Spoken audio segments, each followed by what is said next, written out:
Spirit warriors, if you felt like the underdog your whole life, this message is your divine confirmation. You didn't just survive, you already won big. Have you ever looked around and thought, why do I keep going through hell when all I want is heaven? There was a boy who grew up in silence, bullied, misunderstood, and constantly overlooked. He wasn't the loudest, the smartest, or the most popular. In fact, people labeled him as strange. But in secret, he prayed, he dreamed, he endured. And with time, he transformed. Today, he's touching lives, inspiring souls, and living with purpose, not because he was perfect, but because he was chosen.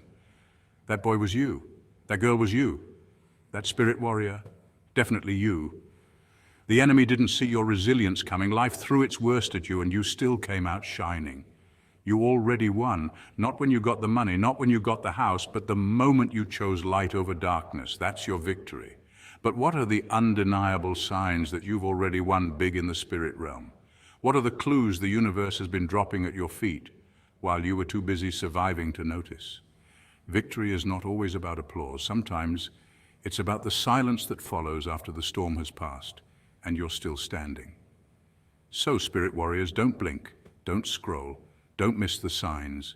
This is more than a video. It's your spiritual mirror. Watch till the end, because I promise, by the time this is over, you'll see the truth. You're not waiting on the win. The win is waiting on you to realize you already have it. Let's begin. Point 1, you've mastered the art of detachment.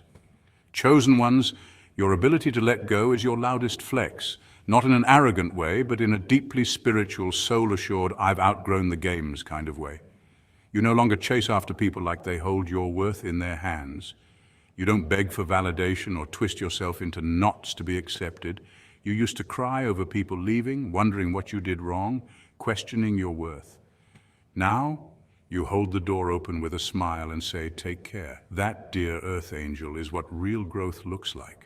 Letting go is often misunderstood. People think detachment means being cold or heartless. But true detachment is the opposite. It means you've found such deep peace within yourself that you refuse to let chaos disrupt it.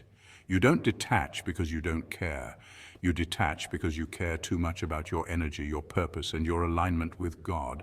That kind of detachment is a sign of divine confidence, an inner knowing that what's meant for you will always find you, and what isn't will fall away, no matter how tightly you cling.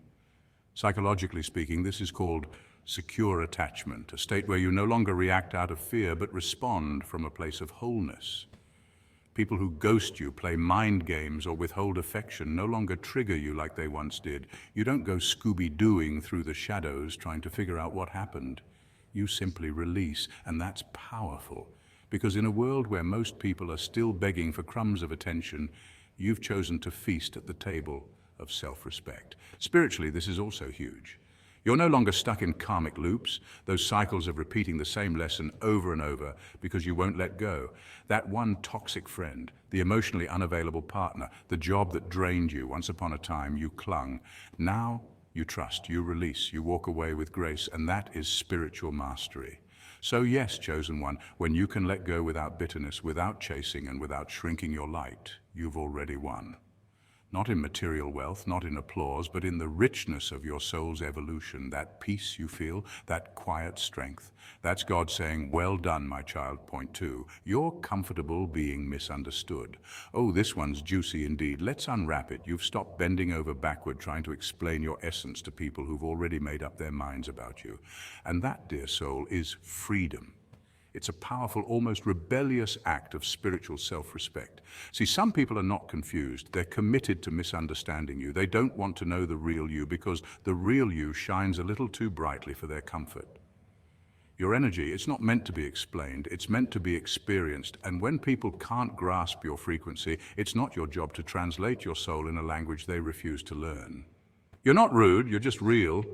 There's a difference. Rude hides behind harshness to cover insecurity. Real stands tall in authenticity, even when it makes others squirm. You've outgrown the need for approval badges and participation trophies from people who haven't done the inner work you've done. You've stopped performing.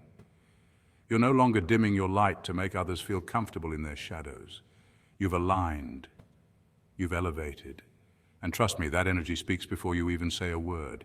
Ever walk into a room and notice the sudden hush? That eerie quiet isn't shade, it's shock. People feel your presence before they process your presence. That awkward tension, that's not rejection, it's spiritual Wi-Fi. Your divine frequency is pinging their unhealed parts and they don't know how to respond. They're not ignoring you, they're processing you, because the real ones don't need to be loud to be heard. Your silence carries weight. Your aura walks in before you do. As Freud once said, being entirely honest with oneself is a good exercise, and guess what? You've already done the reps. You've stared your insecurities in the face, made peace with your imperfections, and chosen authenticity over acceptance. That's rare, that's powerful, and that's why you stand out in rooms full of noise. The moment you stopped auditioning for roles in other people's stories and started writing your own script, that was the day your real life began. That's the win, that's the magic. And it's only the beginning. So don't shrink. Don't second guess. Walk in your truth like it's a red carpet, because it is. Point 3, you've developed supernatural peace in chaos. Spirit warriors, let's just call it like it is. 2020 was the year that came in like a wrecking ball wearing steel-toed boots. It flipped lives, shattered plans, and tested everyone's sanity. People were spiraling, economies were crumbling, and fear was louder than ever. But you sat in the eye of the storm with a peace that didn't make sense. While others were panic buying toilet paper, you were wrapped in a divine stillness, calm like a monk sipping chamomile tea on a mountaintop while the world spun sideways. You didn't get that peace from a motivational quote or a yoga class, though those might help. No, your calm came from knowing who's in control. When your spirit is anchored in something eternal, temporary chaos doesn't shake you. See, when the Holy Ghost is your navigator, storms aren't threats, they're just scenery. You've got that sleep on the boat in the middle of a hurricane kind of faith, just like Jesus in Mark 4:39. While everyone's screaming about the wind, you're tucked in with your eyes closed, knowing the storm will obey the same voice that calmed your soul. And people notice. Your enemies? Oh, they're confused. They threw betrayal, job loss, heartbreak, and fear at you like darts. But none of it stuck. You didn't break, you broke through. What they don't realize is that your battle was never external. It was spiritual. And you already won it in prayer, in silence, in surrender. Your peace is proof. Your glow is confirmation. And your survival, that's the sermon. Even science backs this up. Researchers from the National Institutes of Health have found that people with strong spiritual beliefs experience lower stress, greater resilience, and a faster recovery from trauma.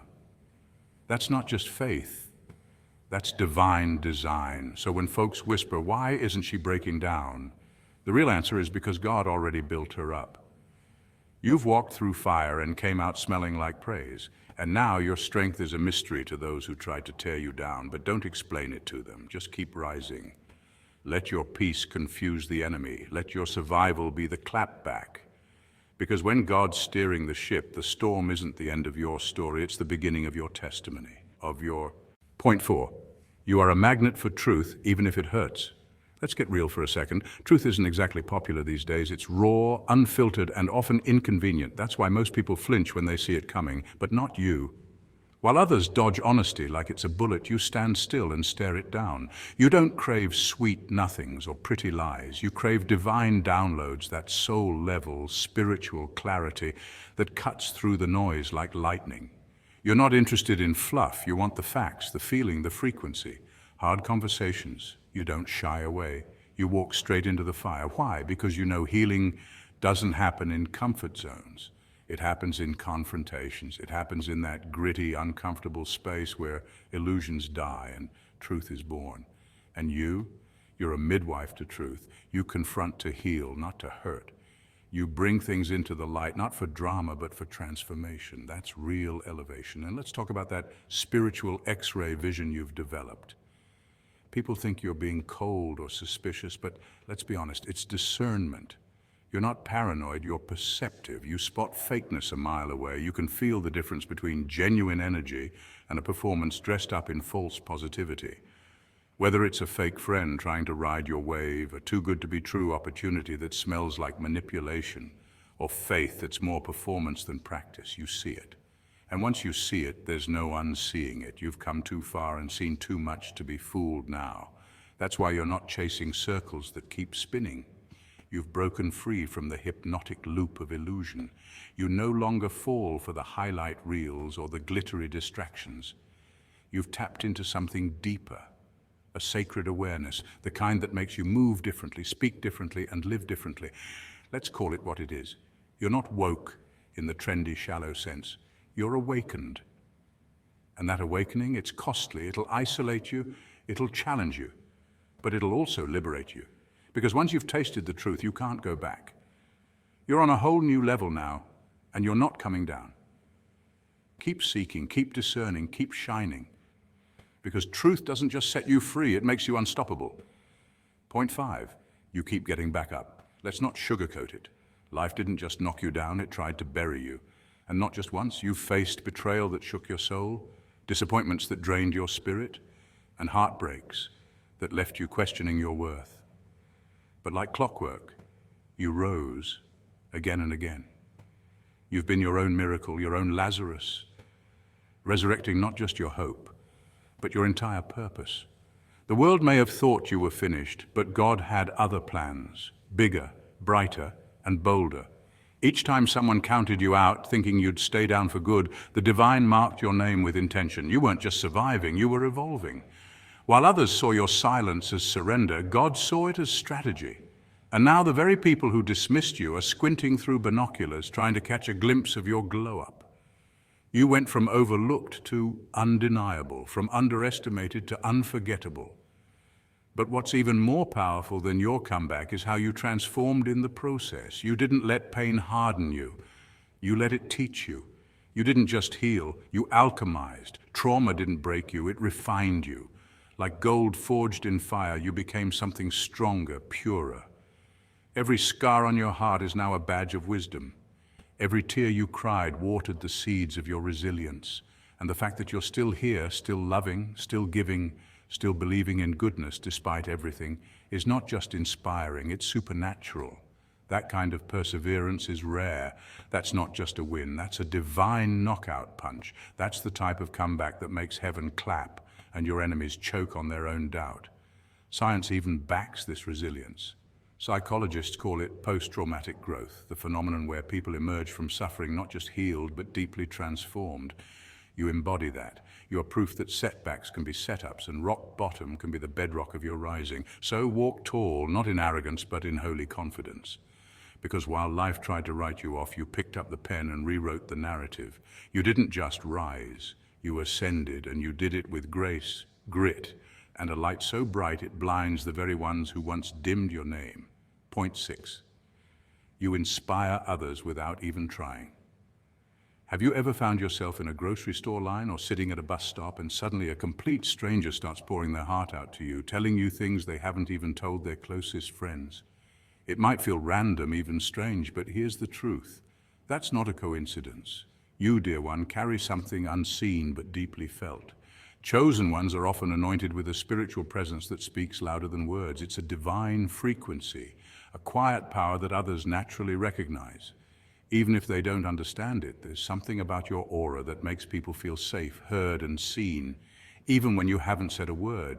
You walk into a room and without doing anything theatrical, the atmosphere shifts.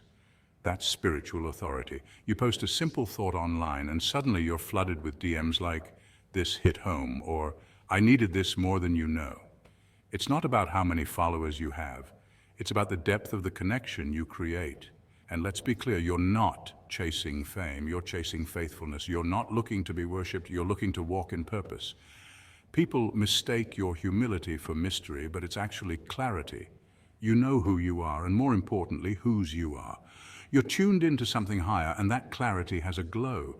That glow, it's not for show, it's your spiritual Wi-Fi, and people connect to it without needing a password. There's a reason people cry around you without knowing why they suddenly feel lighter after a conversation with you, or why they come to you for advice you didn't advertise. It's because your presence preaches. You don't need a podium, a microphone, or a spotlight. You are the message. Your life, your resilience, your quiet strength, these are sermons in motion. And here's the wild part. You've already made an impact just by being you. You've helped people without even knowing it. You've planted seeds just by showing up in your authentic self. You're not called to be popular. You're called to be powerful in spirit. And that power doesn't need permission to shine. So if you've ever wondered why people are drawn to you like a magnet, it's because you carry divine energy. You are the safe space. You are the healing. You are the message. Point 7. You know who you are in God. Let's bring it home, spirit warriors. There comes a time in every awakened soul's journey when the searching stops. Not because the quest is over, but because the seeker has finally turned inward. You've stopped trying to find your identity in people's opinions, societal roles, external validation, or fleeting trends. You've come home to your soul, to the eternal place within you that never changes, never doubts, and never needs to be approved by the world. That is the real you. The spirit warrior, forged in divine fire, shaped by truth and guided by something far greater than ego. You've realized you're not random. You didn't just end up here. You are not a statistic in the universe's data sheet. No, your existence is evidence of intentional design. Science tells us that the odds of you being born as you are about 1 in 400 trillion. That's not average, that's not accidental. That's a cosmic fingerprint, divinely crafted with purpose, precision, and power.